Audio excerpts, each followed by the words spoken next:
Good day, lords and ladies, and welcome to Smith & Short Dogs. Today we're going to be talking about bikes that can be used for bike touring.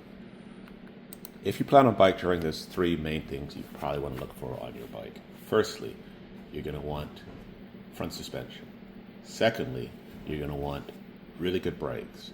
Thirdly, and this is just a personal recommendation, I go for 29-inch tires. So, with those three things in mind, let's go over a few bikes that might be a good idea and might be a bad idea. First bike we're looking at here is a road bike. This is a giant Defy. It was in fact designed for rough roads. These bikes were used to race the Spring Classics in Europe, so they're kind of gravel bikes before gravel bikes became cool. On my list of three things, it has hydraulic disc brakes, so the brakes are exceptional, but it doesn't have front suspension. It also technically has 29-inch wheels. 700C is 29 inches, just about exactly. So on a technicality, it gets back on that. Other disadvantages of this bike is it's carbon fiber, so if you fall, there's a chance you might snap it. It has an extremely steep head tube angle, so it's a lot less controllable. The steeper your head tube angle, the quicker your bike reacts, but the less stable it is. Also, this is really a road bike, and most of your bike touring you want to be doing off-road, on gravel at the very least. This is a great bike if you're a rabbit, if you're helping somebody else train. Their dog isn't particularly good at pulling on its own initiative, and they need somebody out there to chase. It's a perfect bike for that, especially if you're just going to be on some gravel roads. Next bike is my son's bike. Let's look at what criteria it meets. It's extremely stable. It does have disc brakes, so the brakes are decent. They're not hydraulic disc brakes, but disc brakes nonetheless. It has modern geometry, so the steering's actually pretty decent. It has front suspension, but doesn't have the 29-inch tires. I wouldn't recommend using this bike for bike touring unless your kid is exceptionally good or you have a very slow or older dog who isn't pulling very hard. That said, if your kid wants to ride along, there's nothing wrong with having your kid ride along. I do it with my son all the time. Next two bikes are probably starting to get into actual reasonable bikes for bike touring. This first one is a Specialized Stumpjumper from 2009. This is my last race bike from when I was trying to be a cross-country racer. Probably a little bit more burly than I really needed. However, let's go over its characteristics. This one has hydraulic disc brakes, 203 millimeters in front, so very, very, very powerful. It does have front suspension. It also has rear suspension, which is nice. It's been upgraded to SRAM axis shifting, so the transmission works exceptionally well.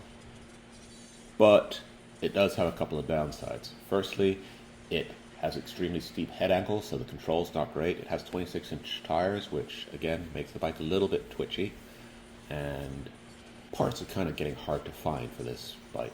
So if it does get damaged, it's going to be a little harder to fix it. On the other hand, I paid this thing off in 2010, so it has the advantage that it's relatively inexpensive. I wouldn't be too upset if it was seriously damaged. It's had a good life. It's got a lot of miles on her, and I have other bikes, so I'm not 100% worried about it. In the final analysis, if what you have is an all 26-inch bike, that's a great starter bike to go bike touring with. The next bike I want to look at is my primary training bike.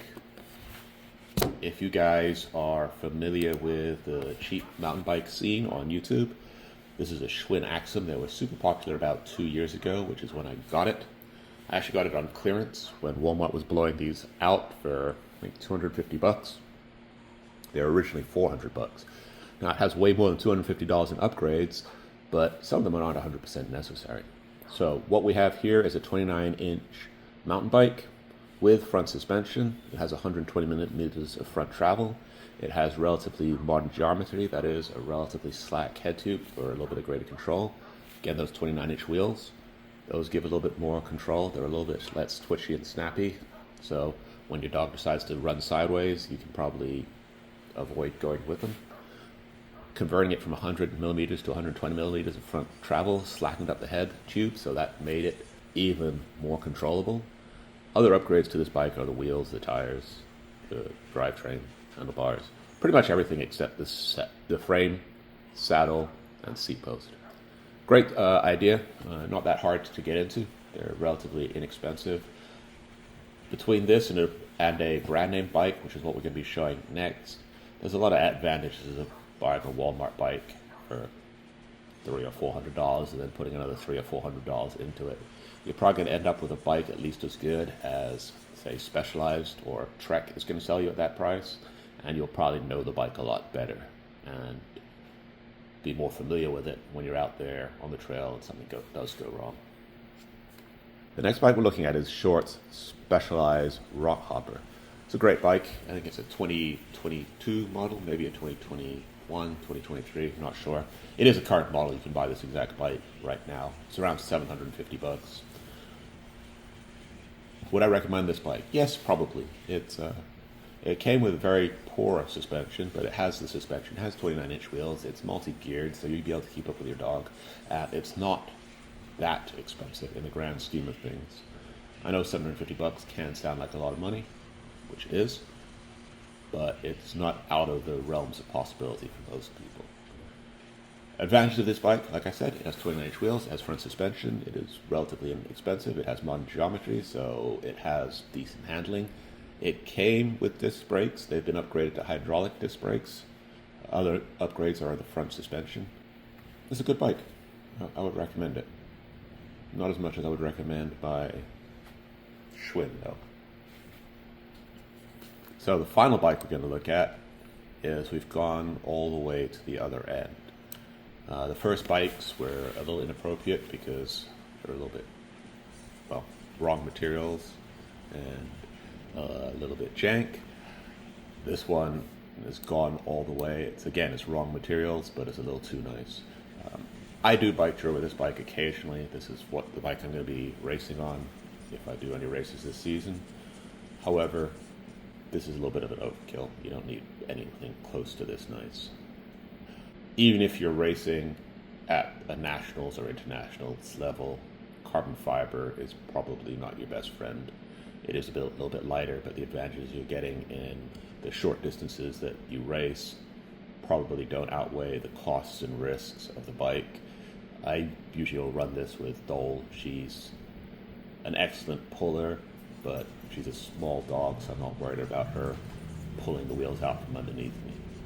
So, to sum up, if you're trying to get into Bikejoring, the best bike you can probably find is a 29er hardtail with about 100 millimeters to 120 millimeters of travel and hydraulic disc brakes. This will give you the best balance of budget, controllability, and safety. Make sure your bike's properly maintained. That's absolutely critical. And have fun on the trails out there.